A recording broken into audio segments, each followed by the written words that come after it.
Hello everyone. My name is Kaspar, and I'm going to talk about my experience working on Disco Elysium, the police procedural role-playing game that launched a couple of months ago. I'm going to begin with talk about myself a bit, and then going to talk about the timeline of how the development began, how it proceeded, and up until the very launch of the game. Because it's 2020, for me it was a good time to look back 10 years. And in 2010, I was a baby, learning how to draw and paint in St. Petersburg, Russia. After high school, I moved to St. Petersburg to study academical painting at the Repin Art Academy. And after 5 years, I returned to Estonia with a bachelor's in fine art. And after a gap year, I entered the Estonian Art Academy to do my master's in fine art. And sometime during my studies there, I started working as a freelance illustrator and doing gigs and commissions as a painter. And I graduated in the summer of 2015. And a couple of weeks, I think, after graduation, Alexander Rostov called me up and asked me to come to lunch with him.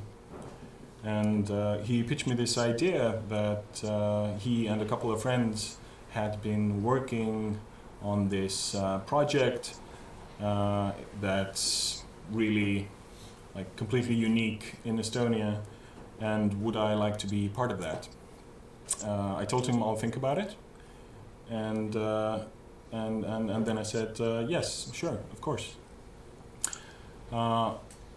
So from 15 till the game's launch, I've been working as a game developer doing art for Disco Elysium.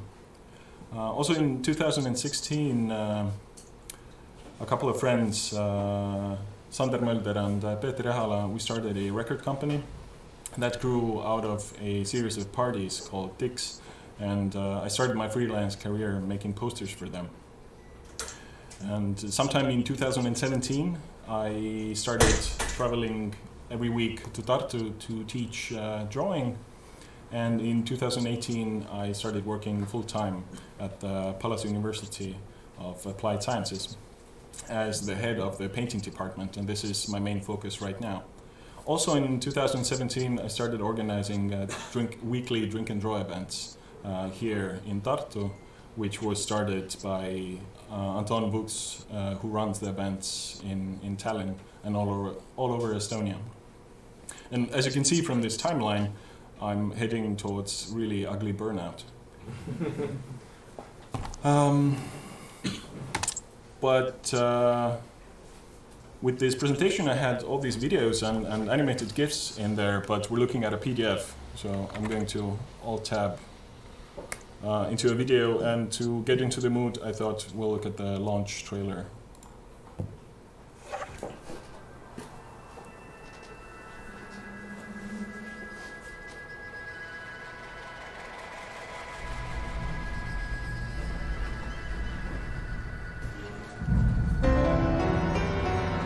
Great city at the end of the world, there's a dead body behind the hostile cafeteria, and a strike that's about to become a war. Precinct 57 sent their finest. Precinct 41 sends you. Prove them wrong or lose your mind. Disco Elysium. Get it now.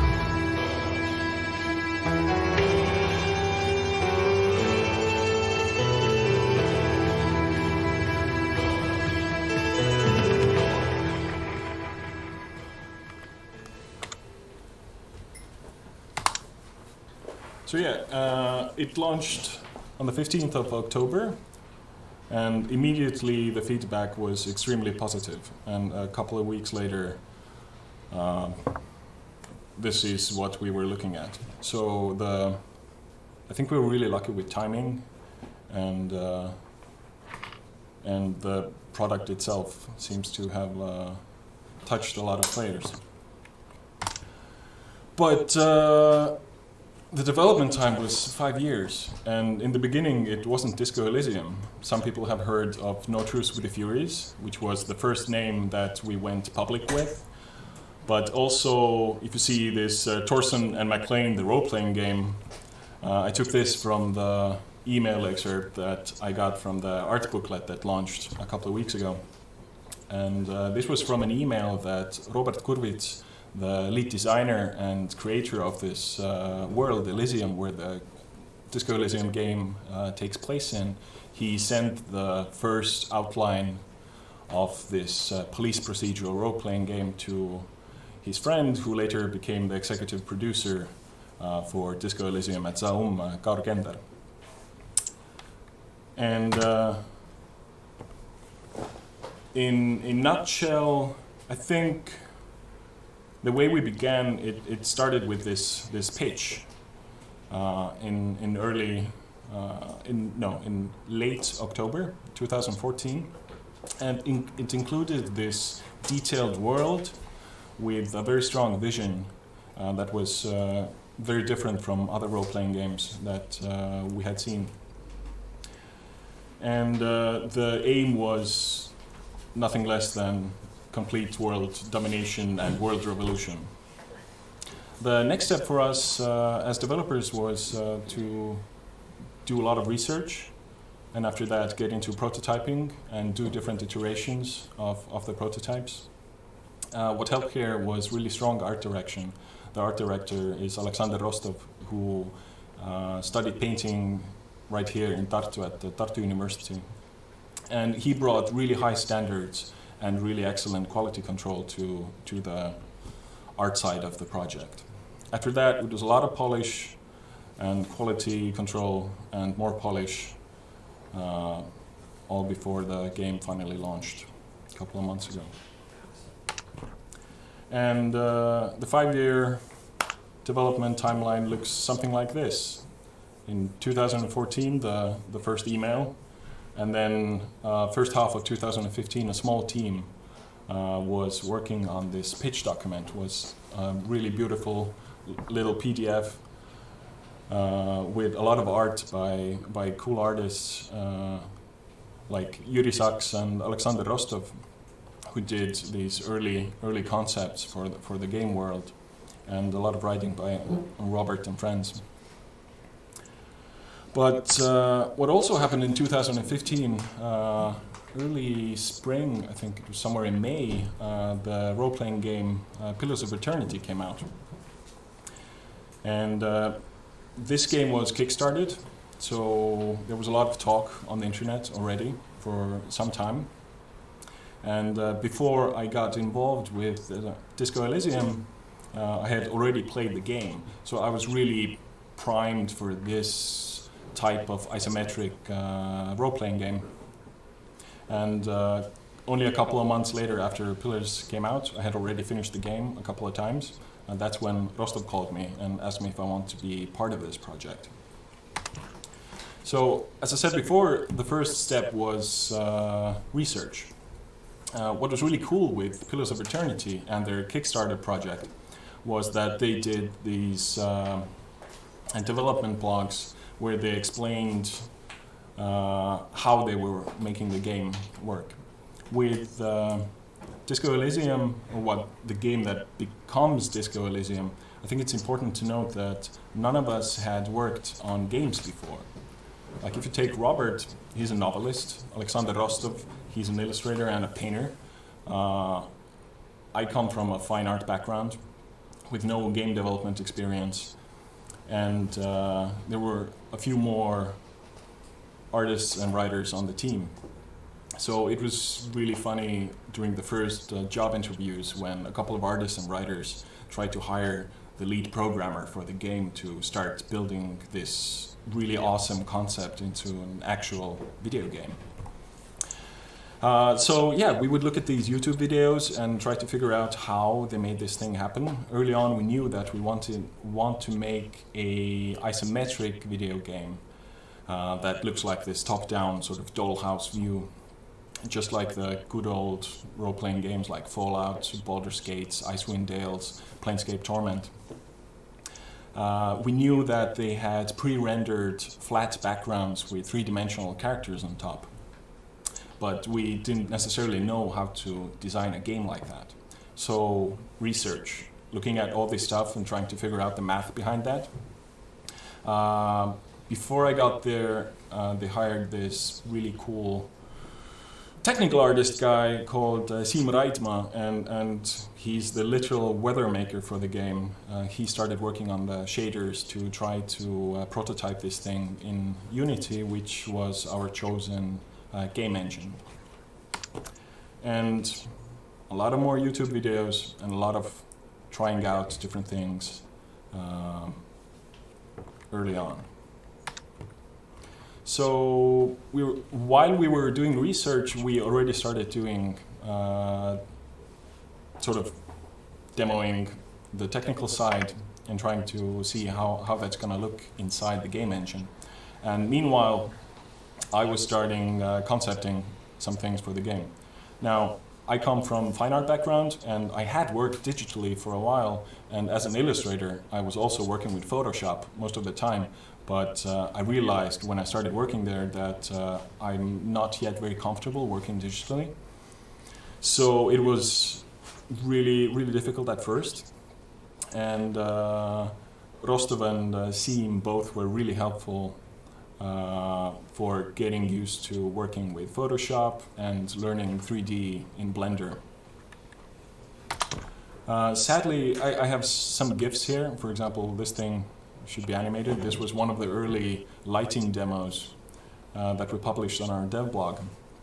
But it's still online, so if you want to see this really, really old, early tech art, then you can find it on zonestudio.com development blog. And meanwhile, I was doing even more concepting. Here's this, on the left side, you can see an image where there's this cop character photoshopped in. And this is a test render that we did, and Rostov tried painting on top of it. So this was this proof of concept that we're going to have these characters on top, this flat surface, and we wanted the game to have this really painterly look. On the right side of the screen, you see this really cool area concept art done by Rostov. But here, when we started making this into 3D, we found out that we're approaching this in the wrong way. Because if you look at all these little stairs here, it looks cool in the image, but when you put it into 3D, the angles are often almost 90 degrees, and the characters couldn't move up or down these things. And there were a few more issues with that thing. So at some point during 2015,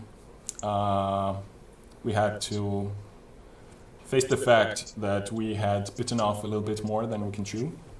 So if you look at this map, everything that's not circled with the red outline, this was supposed to be the game that we wanted to make.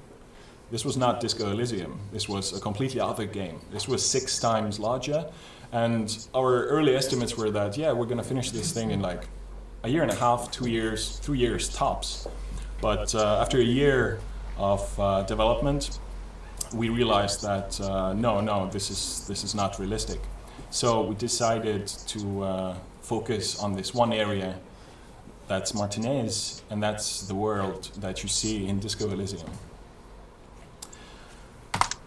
So sometime in, I think it's June 2016, we went public as the studio Fortress Occident and the video game No Truce with the Furies.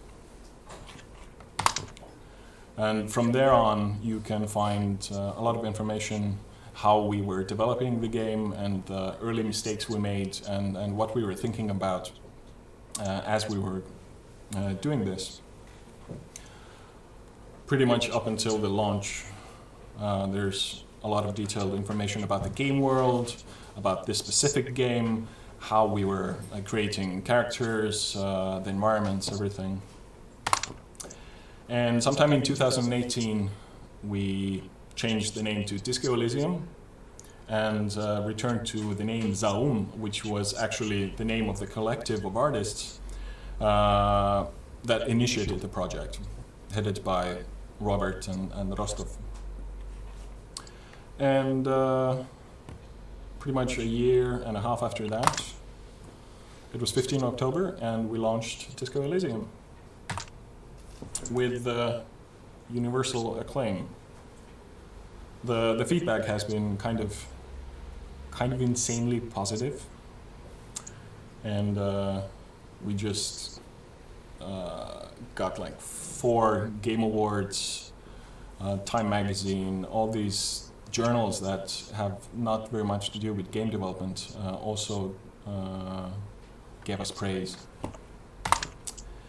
And one of the things that always got really good feedback when, even before the launch, we would go to gaming conventions, both in Europe, in the UK, in Russia, and in the States, people always complimented the art. Because there's a lot of really flashy, really cool art there. And I always felt a little bit weird when people would come up to me and say that, good job, man, the art is really, really, really cool. That's because I didn't do any of that stuff.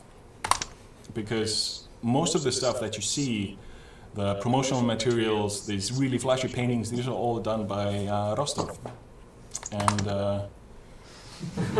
this is the question that I kept asking myself. So what is it that I do? How do I explain to people what I've been doing for 5 years? Because like if you look at all these paintings, I pretty much didn't do any of that. So I'm going to go on a tangent because there are a lot of students here as well. And this is something that I guess I understood, but I never thought about it before getting into game development, was that when we talk about concept art, we can talk about concept design and concept illustration. And during the development phase, there's a lot of concept design work that's really rough, really quick. You don't really have time to polish anything. Another thing is that not everything is two-dimensional, so it's not just a flashy or cool drawing, but I would do like a rough napkin sketch and take it into Blender and start modeling it in 3D. So this is the concept design. There's also concept illustration. This is a painting by Rostov that was done during the 2015 early pitch phase.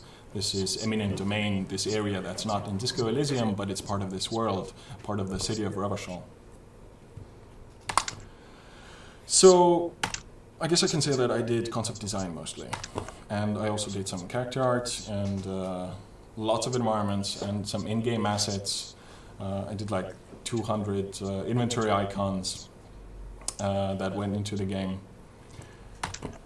And so I can sum it up by saying that I did a little bit of everything because the team was really small. During the first year, I think the team was 10 people tops.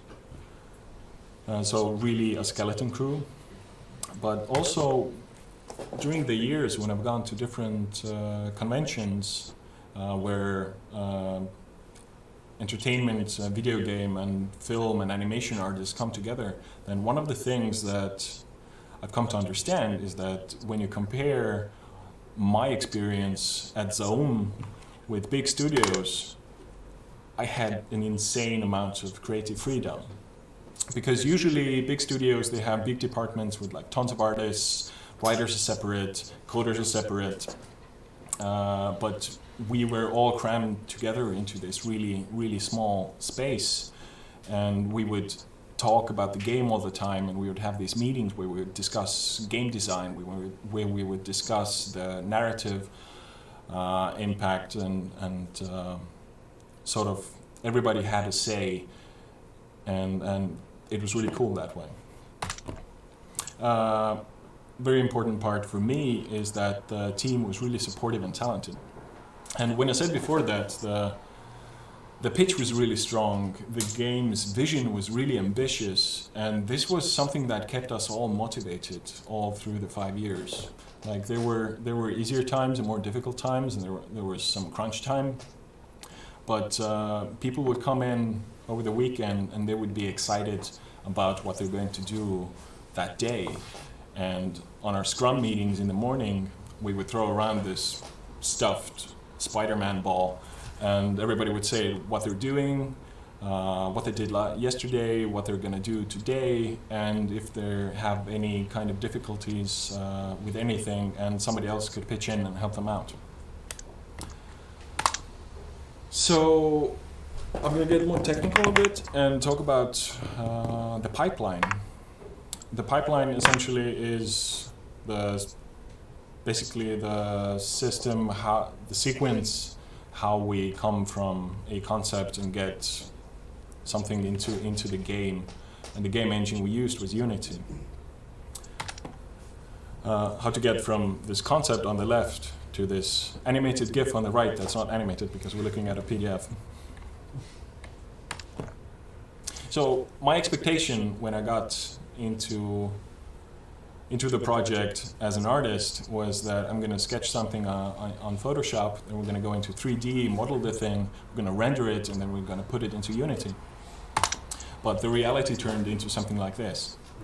So the notebook in the beginning, I guess it could be the writer's sort of outline of what they're expecting from the artists.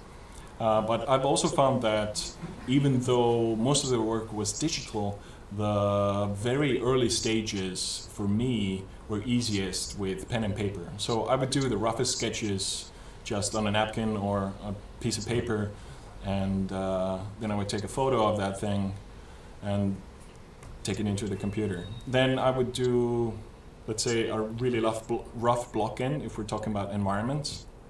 And I could do a really quick render from that, put it into Unity, and see how it works in relation to the characters, and like if it's in a small area, is it too cramped, or maybe it's too big, or if it's a large area, again, to figure out the pacing, how the characters move through the space. And this is just a flat image, basically there's no lighting, no effects, nothing. And then I would take a screenshot of that thing and take it into Photoshop and start working on more details. And I would constantly test it inside the game again. Until the block-in is finished, there's a detailed concept, and I would hand it off to Rauno, who is among the audience here, and he was the main modeler who did all the heavy lifting in 3D modeling. And then after that, we would render everything, put it into Unity, test that everything works. If something doesn't work, then we would tweak things in 3D, do another render, take it back to Unity, test it, and when we're happy with that stuff, then we would hand it off to Rostov, who does the paint over. I'm going to talk a bit more about what I mean by that.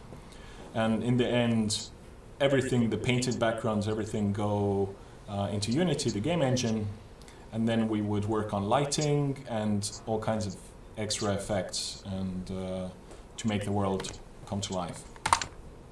So the environments begin with a written brief by the artists. It could be something from the design doc, or it could be a specific writer that I would work with. Sometimes I would get screenshots of dialogues from Artistic Draft, which was the program that was used to create the insanely complex dialogue trees, which organize most of the gameplay in the game. Then I would go to my trusty pen and paper, do some brainstorming and sketching, and bounce these things over chat or in person with the writers. And when we agree on the rough outline of the art that I'm going to be working on, then I would take it into Photoshop, sketch some more, do some color tests, and then start detailing. And then I would hand it off to the modeler, who would model, sculpt, and then we would render everything. Then we would take it into Unity, put on lighting, tons of little tweaks, and that's the game, basically. So the pipeline changed over the course of 5 years. I mean, some of the things we changed during the last year, which is really inefficient, but again, I'll remind you that none of us had worked in game dev before. I think it was a couple of years before we got the first few people on the team who had worked on an actual published game before. I think in the end it was like two people, 3 people, something like that, of all the like 30 core developers and the 100 total people who were working on this game. So one of the things on the leftmost image, you can see this photorealistic rendered textured picture. In the beginning, we would use all these really complex photo textures to render this game world before painting. But during the process, we discovered that, first of all, we waste a lot of time texturing everything, because there are a lot of small details, and just going over that, sometimes it's hours, but on a bigger environment, it's like days and weeks of just getting everything right. So instead of that, we opted to use this sort of just diffuse color to differentiate between different objects, and our renderer, which was built by Sim Reidma, the weather maker, would spit out all these different images that the game engine would make into the background. So on the top right here, you can see this weird green picture. That's the height map. This is essentially what tells the game engine where objects, in-game objects, are placed. For example, whether a character moves in front of a window or they're inside the room and they're behind the window. And I really like this one, which we call the clown pass. This is something that Rostov uses when he's doing paintovers of the background. He has these insane Photoshop files with tons of layers and all these different Photoshop files that are connected together into these crazy, really heavy Photoshop files. So he could just instantly select all these different areas that he would paint over by hand. And if you look at the leftmost part here, it's this photorealistic background, but we didn't want to make a very generic, sort of realistic looking video game. Always we wanted to use our background as painters to approach the video game art more like artists, not like video game artists. And here on the left you see already a painted background that's inside the game engine. I took this image from the last year's dev blog that was written by Markus Herma, one of the artists on the team. In the middle here, you can see some shader magic where the water is sort of transparent and has more interesting colors. And on the right here, you can see some seaweed and some reeds. They throw shadows and they make the game world come to life.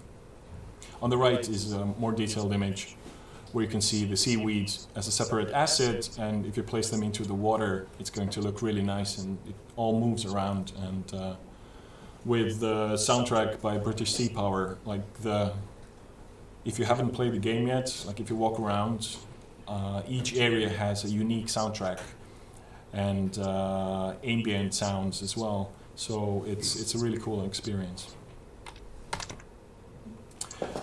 This is an example of concept art that I hand off to the modeler. And on the right, there's this very still animated GIF image where the character runs through this area. You can see it on the zomestudio.com website.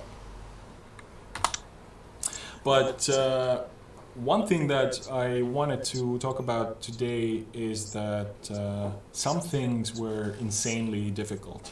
For example, as an environment artist, the church, which is this area where a lot of different story points sort of converge, and it had a lot of different requirements in the environment. Also, the environment has to change based on the character's actions. I think there were 3 or 4 different variations of what the map is going to look like, depending on how you interact with the game world. So I think it took me a little bit over a year and a half to get this thing to the stage that you see in the game Disco Elysium. Like, the exterior was fairly straightforward. because in the beginning, on the top right corner, you can see this early concept by Rostov that was, again, in the 2015 pitch document. And in the middle there, you can see these variations I did of the exterior shape to find the coolest sort of angle that would look effective in the game. In the middle, you can also see that I didn't just work on it in Photoshop, but I would do a 3D mock-up of really simple shapes at first, and just you can turn it around every which way and you play around with lights to see what works best, basically. And then I would take that into Photoshop and just build detail on top of that. When we were satisfied with the silhouette and with the details, then I would enlarge the thing and just paint in more detail.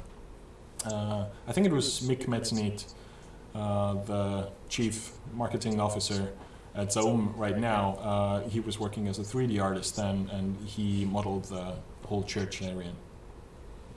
But going into the interior, that's when things got difficult. And here you can see all these different variations, thumbnails. On the website, you can also see these different variations of these extremely detailed pillars inside the church. And we went through a couple of different stylistic approaches with a huge stained glass window that has a huge gaping hole inside. Another tough one was the beginning area, which was in the game is Whirling in Rags. In the top right corner, you can see this finished render that's textured. It's not, I don't think it's painted yet. But we used that for testing the game, and if this GIF was animated, you would see these different daylight situations. So we finished the whole first area when we began working on No Truce with the Furies in 2016, and then we decided to scrap it because it didn't work. So this is something that seems to happen in game dev, where you work on something and when you test it out, it's just not going to work and you have to change it. Sometimes it's like small, minute changes. Sometimes you have to do a complete pivot and start from scratch. On the left here, there are all these different variations and sketches before we finally reached what you see in Disco Elysium. But I think an important thing to take from this is that over time you will learn to spot that early on, so you don't have to put in all that work that went into creating this thing. And that's one of the reasons why we scrapped texturing everything, because that just added so much development time to environments.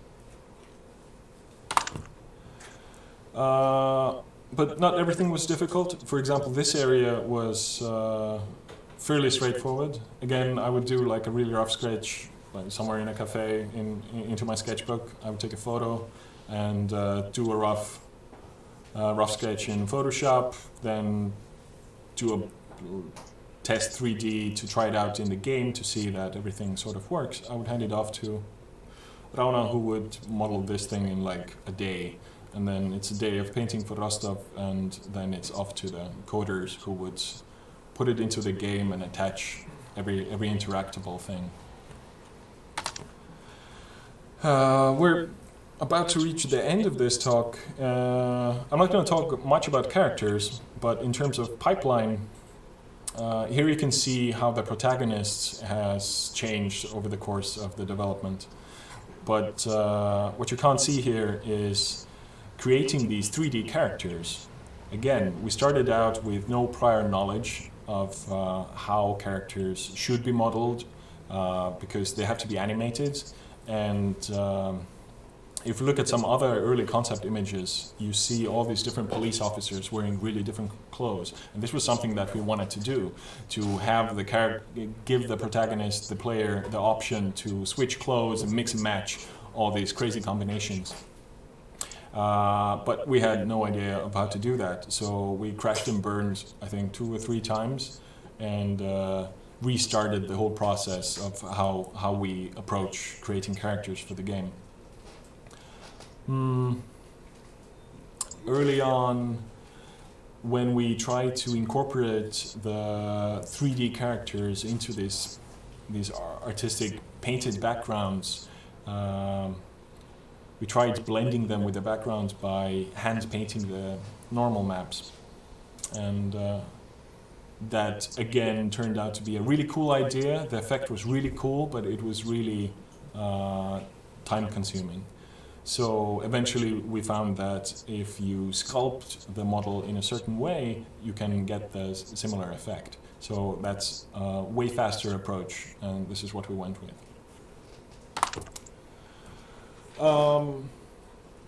The team was small, and we worked really closely together, and I'm immensely thankful to everybody who was there to help make this thing come together.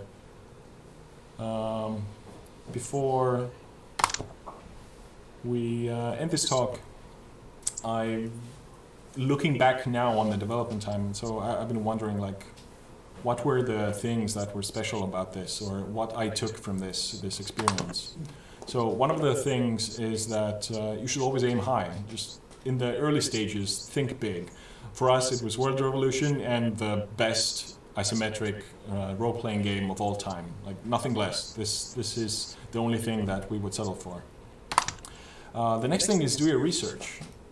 First of all, beginning with nothing, it was good to know what's out there. And what we would do is we would look at things that we like, both in games and film and writing. And we would see how we can incorporate that into the video game.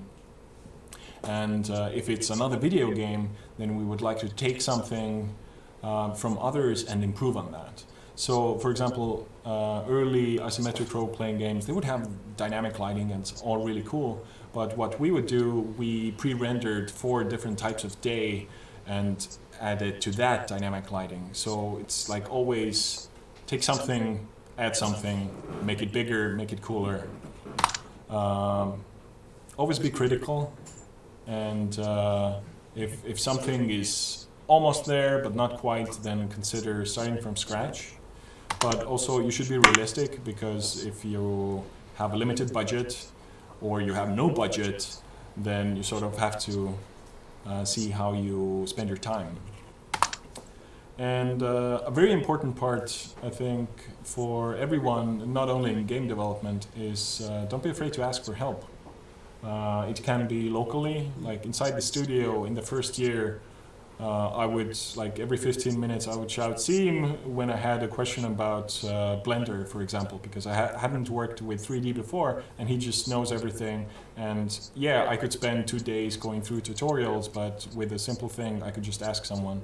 Also, as I mentioned before, I wasn't very comfortable working digitally yet, and I was using Photoshop like, I don't know, like a huge hammer, instead of this really fine tool that it can be. So from Rostov I got all these shortcuts and actions, and I knew how to set up my sort of personal working pipeline better.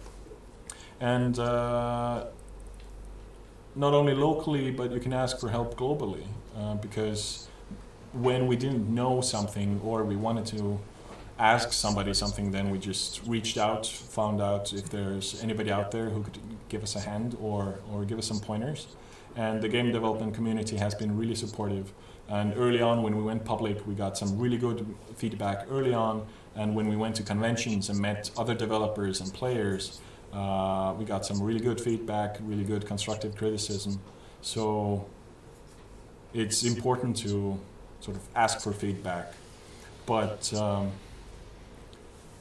when you ask for feedback, you should always consider that maybe the other person is not right. So you should still have that really strong vision and see if anything that's told you, if it's for you, because it's good to know different things, but you don't have to necessarily make something the way other people want it.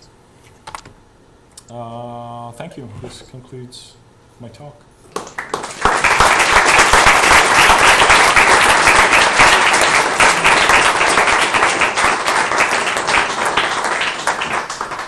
Are there any questions, or do we go offline really fast?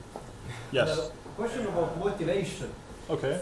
In the darkest hour, I suppose you had sometimes as a team, as a person, darkest hour where you had zero motivation. Mm-hmm. How did you motivate yourself, or how did you get out of this? So the question was, how did we motivate ourselves during the toughest times? Yeah. I think everybody has their own way. I mean, early on it was really easy to motivate ourselves because the sort of hurrah of starting working on something that's so insane and so big, it lasted for the first couple of years. And after that, I think it was really important to just be honest and open and talk to others, for example. Like, as I mentioned at one point, we would do these daily Scrum meetings in the morning. So you could say that, hey, I'm having a really tough time right now, like, could somebody help me out?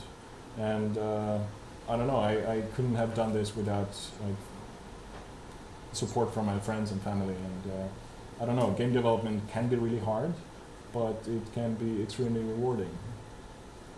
Like with this thing, when in 2015 Rostov approached me and asked me if I want to work on something like this, then I got into art through game art. There's this image on the Fallout 1 installation screen.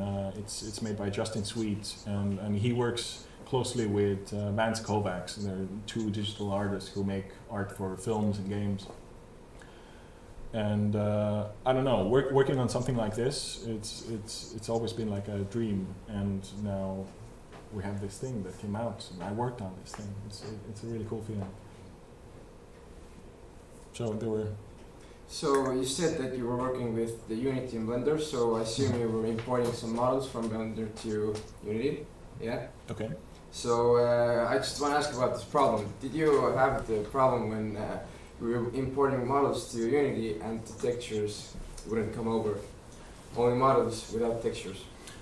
Well, this wasn't an issue necessarily because we handcrafted all the textures. Oh, okay. So we would just take the assets, and not only from Blender, but the animating was done using Maya, and we would take these assets into Unity, and then we would attach the textures that we hand painted in Photoshop. Okay. Yes. I was surprised when you said that there were 100 people worked on it. So how many people worked on it, and where did you get the funding for such a long time? I mean, as I said before, like during the first year, it was around 10 people working on the thing. So during the whole development process, like at different periods, we've had a different amount of people working on the game. And over 100 people, you can see these names in the credits, and this is people who have worked on the game over the course of 5 years. I have one small question. Yes. Regarding future, do you plan to release the game also for Linux? That's a good question. As an artist, I have no clue. Okay. I would like to comment here. It does run on Linux through Proton. Okay, so you can play the game on Linux through Proton. I played it on Linux. Okay, that's pretty cool. How does it run? Well, How often does it crash? It did actually crash occasionally, and crashes became more frequent towards the end of the game. Okay. But it wasn't anything too bad. So Was it an early pirated copy? no. Okay. But I did buy it the moment it came out. So Okay. it was to be expected. Okay. Yeah. I mean, early on there were a couple of game-breaking bugs. I think most of them should be ironed out by now. Yes. Question. How many software engineers work on the project, and why Unity? Sorry? 2 questions. Yeah. So first is, how many software engineers actually worked on this? How many software engineers worked on this? Yes, And second is, why did you choose Unity? And why did we choose Unity? Okay. I mean, too bad that Ott is not here because he could give me the exact numbers. In our studio, I have to. No, I can't tell you the number because I get them mixed up in my head. I think it was like 6, 7 people, maybe. I might be wrong. We also outsourced some things to Knights of Unity. Like if you look at the credits of the game, you can see all these different people who have worked on it, who have worked on the code. And why Unity? At the beginning of the timeline, I showed that Pillars of Eternity had just come out. The Wasteland sequel also came out, and all these games were built on Unity. And that was one of the main reasons why we started doing that.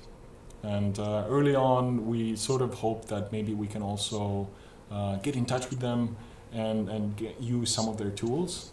I think it didn't work out that way. So we had to build all our tools ourselves. But Artisy Draft worked well with Unity, and we rendered our own backgrounds. Simraima built the renderer for that and all the shaders. So in the end, it turned into a very customized game engine. Is it true that it's hard to find Unity developers in Estonia? I think it's difficult to find any developers in Estonia because it's a fairly, everybody's busy, and not everybody wants to work on a video game. And I mean, some people we approached, they just looked at the whole project and they thought, this is insane. Like, no way, this thing will not come out. So, like the early on, the core team and everybody else who later joined, everybody was like highly motivated, and this really helped. But yeah, there were times where it was difficult to find people in Estonia. Yeah, another question. Where did you get the funding? I mean, you can read about that in the papers. So, I mean, if you Google Disco Elysium funding in Estonian, then yeah, there are a couple of articles, and I think, no, I misremember what paper it was. But a former member of the Zone blog, he wrote a fairly good review of the game, and in the end, because a lot of questions like that, we get a lot of questions like that, he also detailed all the information that's public about funding. and one more, you mentioned that some rooms were very difficult to do, some were very easy. Okay. To me, like, I couldn't make a difference what made it simple or what made it hard. So, could you please like elaborate from artistic standpoint, like what made it more difficult to do this room than the old ladies room? Okay, so the question was, what made some areas difficult to design as opposed to others that were easier to design? I think a quick answer would be that by this point, this was done, I don't know, a year and a half ago or something like that. I was a much more experienced game designer by that time, and our pipeline was mostly in place. But also, a smaller area, it would have less, we call them interactables, so the interactable assets that you can either talk to or move or pick up. There's less of that in this area. But for example, Whirling in Rags, it's a really important location because you begin the game here, and a lot of different story points converge in this area. It also has 3 floors, a couple of hidden rooms, and all the mechanics and the logistics are important. And also design-wise, to get the really right vibe. So in the beginning, some of the early concepts were made by Rostov. Then I spent a good chunk of time on it, and I actually concepted this area that was completely scrapped. I was very upset when they decided to scrap the whole thing. But the end result was tons better. So And when we look at the church, for example, then again, what made this place complex was it had all these very specific needs where the character has to be seen. For example, I couldn't use like very complex lattice work that would like cover the whole area. In the beginning, when I started designing areas for this isometric sort of camera, it was difficult to figure out how to use the silhouettes and what would cover and or obscure the characters and where we could see the characters, and also how to make the player's eye travel on the screen, and if the character moves, how that affects the thing. So it was a lot of just testing and seeing. So if it's a bigger area, there's more ground to cover. Yeah? I wanted to ask, considering how like much detail there are in some of these scenes and areas, how did you keep scenes from becoming too like visually cluttered and unfocused? Was it ever a problem? I mean, this is something that we would have to think about all the time during development. Like, I said I didn't add a world map to this area, but if we look at this map here, then this is of no help whatsoever. For example, let's look at this area. The screenshot here is this part here. So it's going to take some amount of time for the character to walk from here to there. Already some of the feedback that the game has received is that walking around is really annoying. And well, you bought this game that has a lot of walking around in, so it's weird. But to make it more interesting for the player, there always have to be something that catches your eye. And to find the balance between too much clutter and meaningless clutter and something that tells a story, like environmental storytelling, like you would see something inside an interior, like clothes on a chair thrown there, or something, I don't know. I lost my train of thought, but yeah, it's just testing, trying it out. And if it's too much clutter, we would get rid of it, and if it's too little, then we would add some more. And I think one of the more interesting parts was seeing how the game world came to life after I handed off everything to the modeler and had tweaked everything to my liking in the game engine, because Markus Härma, one of the artists on the game, he did all the seaweed and like flying birds and placing all those different things there, and anything that moves and sort of makes the world breathe, and it's sort of necessary. I don't know, I started talking about everything but your question. But any more questions? Yes, over there. You said the feedback was, well, it was really amazing, but it was also kind of overwhelming. But like, how much did you expect it before the launch? Or like, did you talk about it before the launch that I guess it will go this way or that way? Or So how much feedback did we expect? Or how well did you expect the game to be received? Did you expect it to be the game of the year and all other? I mean, we definitely hoped for it, but I mean, we have been showing the game at gaming conventions for a few years now, and the press always liked the game. It was so quirky and weird, and you could do really crazy things in it, and it looked cool. So we sort of expected that some people are going to like it, but to get so much praise, I don't know. I don't think anybody expected this, because you cannot really know. Like, if you make a work of art, you put it out there, you might like it. Some people are going to like it, some people are going to hate it. And I don't know. I'm afraid of Twitter, so... Yes, there's a question in the back. What's behind the bunker door? Sorry? Behind the bunker door? I don't know, I can't say. I I think- have a question. Yes. Like, got overwhelming praise. What was like the biggest criticism which you got from maybe like from the gaming community or gamers? What didn't you like? Okay. Well, so the question was, what's the harshest criticism we got from the gaming community? Yeah, like what like maybe like what made something wrong with the game, which could be better or.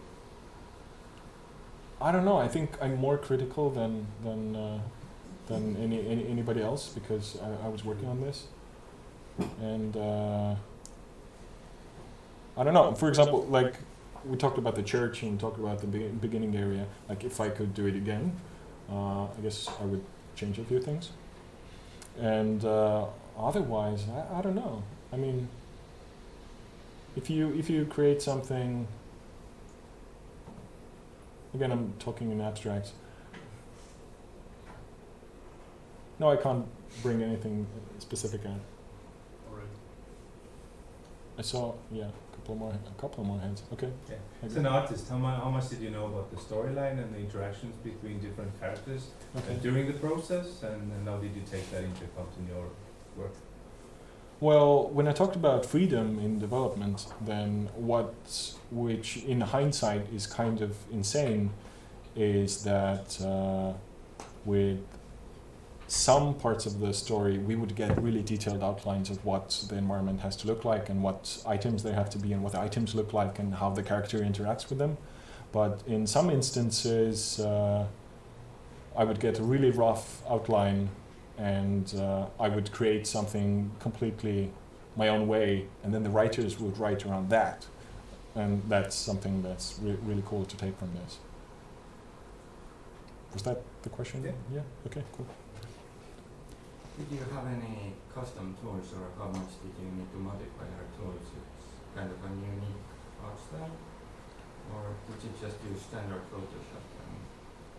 I mean, we use standard Photoshop, but with a lot of custom like actions and setting up the preset files, for example, for painting, because in the end I didn't paint any of the backgrounds, but when I looked at Rostov's Photoshop file, we rendered the backgrounds in 4K squares, and each square had 6 or 7 different maps, so they would be sandwiched on top of each other, and he would jump between those to select different areas to put in brushstrokes so that they would work in the game engine. One of the interesting things was in the beginning, as I said, we used photorealistic textures underneath the painting. That didn't really mesh well. Another thing was halfway through painting the game world, we discovered that if you simplify a lot, then just the lighting and normal maps will give enough definition to the objects and the architecture, and just the whole process becomes so much more streamlined and faster. As for other custom tools, I mean, when we were still texturing things, we tried using all kinds of things. I was a big fan of Quixel, for example, that worked with Photoshop and just imported a model and I could texture everything. But soon we dropped that because, again, it's just to take a huge area, it just takes a lot of time to texture everything and then paint over everything. The renderer was a custom renderer, and for characters to do the hand-painted normal maps, we also had custom scripts for Blender. So I think Seam wrote a lot of code for different parts of like the shader and for use with Blender and with Photoshop. Yes. You mentioned about different places having different levels of detail before you got to work on the art of it. And I was really blown away by how well in the game everything was balanced. So how was it possible to balance it out in such a way that it all fit together as a whole? I mean, thank you. I mean, that's why I mentioned that you have to do iterations of the thing. Like, we would do something, take it into the game engine, and see how the characters would fit into that sort of context, and make changes accordingly. Like simpler environments, sometimes it's just I take it into the game engine only once or twice, and I say, aha, okay, this works, everything is cool.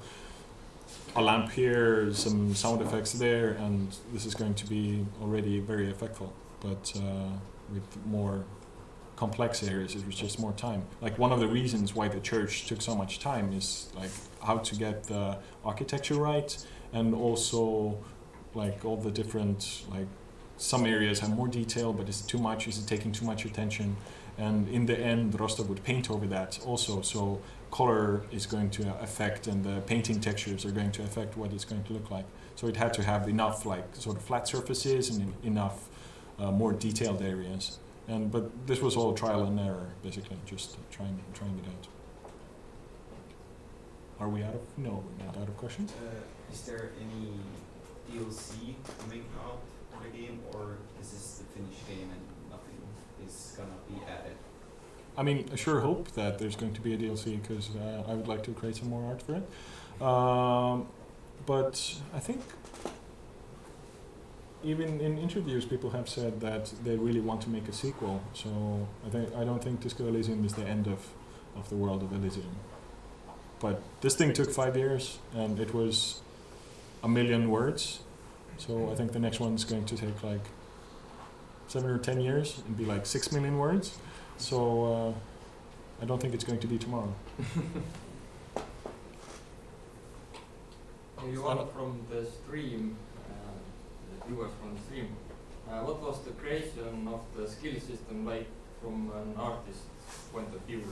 Okay. Creating their personalities and portraits. I mean, this is... So the question from the stream was, what was it like to create the skill system from an artist's perspective? I think the cool part here is that during the development, a lot of the mechanics were fluid. We were trying out different things. And at one point, Rostov created these really cool portraits for skills. And that actually influenced the character of the skills themselves. And like the way they ended up in the game was sort of, as I said before, we would get together in meetings and discuss different things, what was cool and what wasn't cool. So it was just this teamwork, basically. There's a question in the back. Is there a particular artist that you're very proud of? Like something that you know, really felt that you got this one right? Something in the game that I'm really proud of? I'm not sure. I mean, I like it that the whole thing connects together. Like one of the interesting things I've talked about before at some other talk was that when designing for this, at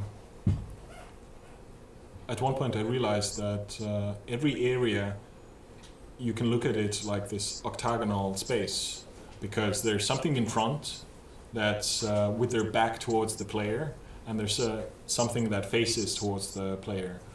And like completely naturally, we had created these sort of octagonal areas that piece together like Lego pieces, basically. And I don't know, using that to create this one huge map, I think that's something to be proud of. Any more questions? Yes? Was it, like the game is from an isometric perspective, was that different from what you have been doing before, or was it just natural to do things from an isometric perspective? So as the game was isometric, was it different from anything I'd personally done before? Yeah, pretty much. Oh yeah, like I just graduated from the Estonian Art Academy, and I got a Masters of Fine Art in Fine Art. I mean, it sounds as weird as it actually is. And I had never done anything quite like this. And if you really zoom into the image that's right there, then you can see all these different axes and things that would never work in the game engine. So it was just a lot of trial and error. I think the first couple of weeks were really tough, and then slowly, when we sort of developed the pipeline and started testing things out in the game engine, then it became easier sort of to understand what works. But here again, I did a lot of research. I found that the original Planescape Torment, for example, had these almost abstract sort of map shapes, like really cool silhouettes. And because it was everything textures, the way textured in these photorealistic textures, sometimes it was really convoluted and strange. And we tried to avoid that with these painterly backgrounds. So yeah, I just talked to Rostov, tried things out, looked at good examples, and tried to figure out how that would fit into our world. Any more questions? Yes. You had some team building exercises, fun times together. What was it? I mean, the ball. I think the most memorable one was when we had our summer days at a waste recycling plant, and I think somewhere still have a shirt that I can't get the smell out of. But yeah, we did stuff like that. Sometimes we would play games in the studio, but it was mostly a horrible crunch time and just work. How long work days? Was it like normal? Normal work days? I don't know. I think it was around 8 to 10 hours or something like that. But there were periods that were tougher. But I guess that's something that you cannot get around because the team was small and we had to do a lot of things, and oftentimes we didn't know how to make that thing happen. So weekends were spent on YouTube looking at tutorials and like trying things out. And this is something that was really inspiring about this team. That one thing is to try and improve yourself, but everybody was doing that. Nobody had done any of that before. So Marcos, for example, he came in as a 2D artist, but then he started dabbling with 3D, and then after like a month he came back and started animating small things for the game, like making animated assets, and it's really inspiring and cool to see people do that, and it just makes it realistic that hey, I can do that too. And you just ask what YouTube link they were looking at and just get cracking, basically. No sleep over the weekends though. I have just a question regarding we were talking about working a lot, and how did you like avoid burning out? Like, how did you clear your mind when you were not working? So how did I avoid burnout? I didn't. I mean, I think everybody deals with stress in their own way. For me, one of the things was to switch between different projects. You can do that only for a limited amount of time. So I think it's really important to balance work and relaxation. And by relaxation, I mean just sleep, don't go to parties.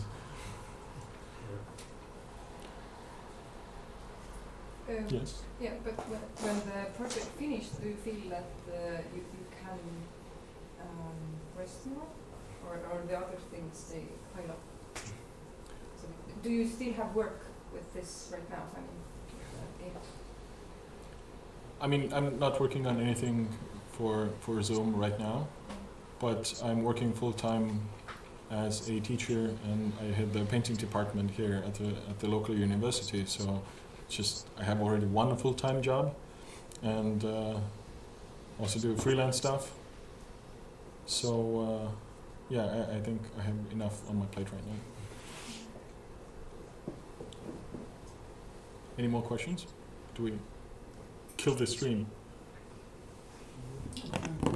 Thank you everyone for tuning in.